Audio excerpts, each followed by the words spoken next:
منتخب مصر الله. كلاعب وكمدرب، ربنا يوفقك يا عميد. وان شاء الله هياخد افريقيا وهينافس على كاس العالم ان شاء الله يا رب. يا رب. طيب. طيب احنا عندنا كمان ارتباطات تانية على مستوى الأندية، ايه اللي انت مستنيه الأيام اللي جاية دي؟ مستني مباراة الأهلي والزمالك في نهائي كأس مصر. صح صح صح صح صح. ماتش جامد قوي ده. هيتلعب فين الماتش ده؟ في السعودية. السعودية. انت أهلاوي ولا زملكاوي؟ زملكاوي. زملكاوي. الزملكاوية بيسقفوا أكيد. طيب. خليني اسالك بمناسبه الزمالك، ايه نفسك في الزمالك يحصل؟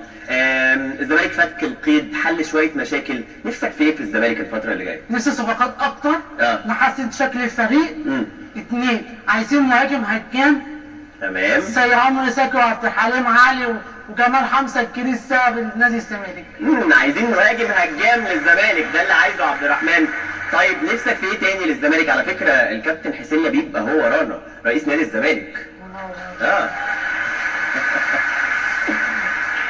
نفسك في ايه بقى تاني؟ نفسي اطلب من حضرتك طلب يا سياده الرئيس، ممكن؟ نفسي في عطيه في النادي اللي انا حبيته من صغري واتربيت على الحب، مدرسه الفن والهندسه نادي الزمالك. الله. عايز ايه يا عبد الرحمن؟ قلت اطلب ايه تاني؟ نفسي في عضويه في النادي اللي انا عضويه؟ طب ده يعني العضويه كلها موجوده ورا مننا اهي.